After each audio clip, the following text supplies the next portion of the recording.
All right, we're on this Thermal King unit up here, and I downloaded. Now the problem finding the specifications, I got a lot of European specifications. It took me a while to get the American, because there's some variances, and then there's newer models and older models, and the refrigerant charge quantity as their base start off refrigerant charge varied quite greatly.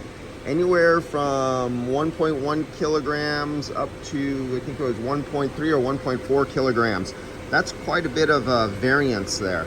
And so I'm trying to get the right one right now. I started at the minimum. I'm letting it run. I had the doors open, loaded at first, then I'm closing the doors.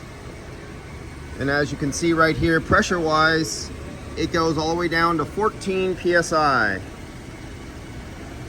Yes, 14 PSI is normal on this system. This is a refrigeration system. This is not for cars or passenger comfort. And if you look the fans, you can hear the fan pulsing on and on, off and on. Listen in the background and you'll hear the fan come on. We're going down to 125, and then the switch allows it to go up to, I think, almost 170. Temperature-wise, we are down at 33 degrees. This is the discharge air temperature out of the coil. And it's been on for 8 minutes now. And our cabin, our rear cabin area is down to 43 degrees. And I'll mess this up a little bit because I'll open up the door and I'll show you. I'll just go in the back.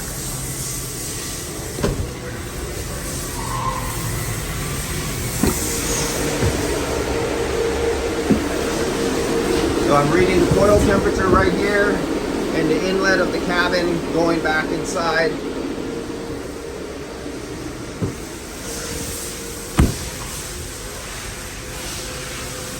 Then, as you know, the vacuum pump has been on overnight, and I'm at the minimum charge right now, so I got a little bit of bubbles in the system. You can hear that the coil is off right now. Now wait until you hear the coil, and as you can see, it's dry, dry, dry. It's not wet. There we go.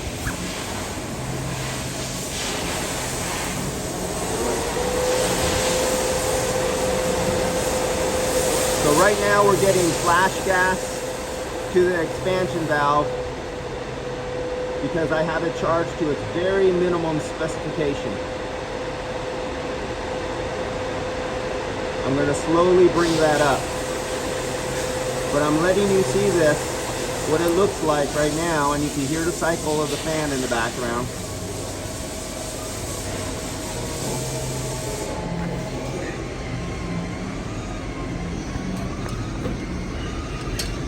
Now, the one thing that concerns me when you have people not qualified to work on vehicles, they bought the compressor off eBay.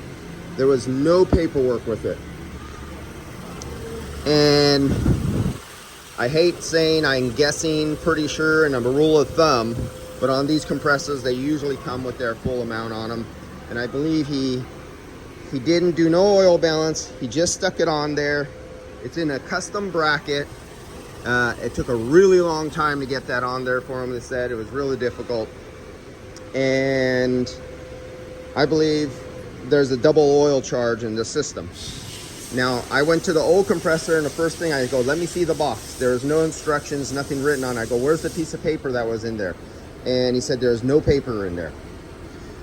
So I went to oil balance and opened the old compressor. I took out the drain nut because this is the type of compressor where you drain the oil from the inside cavity of the compressor. You don't pour it out. Almost nothing came out. So if there's nothing in the old compressor, where do you think all that oil is? It didn't leak out. It didn't get used up. That means it's in the system. And they threw another new compressor on there with another complete oil charge in the system, most likely. Not my problem. This is what happens when shops think they could do something they shouldn't be doing in the first place. Where are we getting at? We're down to 31 degrees right now. In the cabin, rear area is down to 40 degrees. And this is for taking, this is medium temperature. It's not low temperature, it's not doing ice cream, it's not doing like frozen meats or nothing like that. I don't have the subcooling or superheat on here. We're just looking at the pressures and temperatures right now, and I'm data logging it. This will go with the customer. I'm waiting for the rear cab to reach its minimum temperature and stabilize, and then I'll take the recording and I'll adjust the charge. All right guys, I'll see you later. I'll post this video, and as you can see from the sight glass, after leaving it on the vacuum pump overnight, it is definitely a dry system. And I think, and I believe, this is my true-hearted opinion, that all automotive systems should have a moisture indicator in the liquid line feeding to the expansion valve.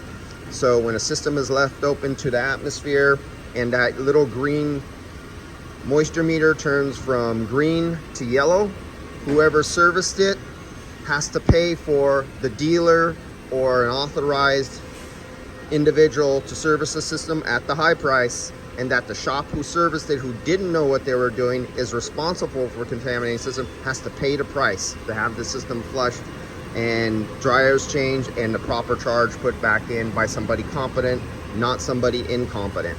All right, see you guys later.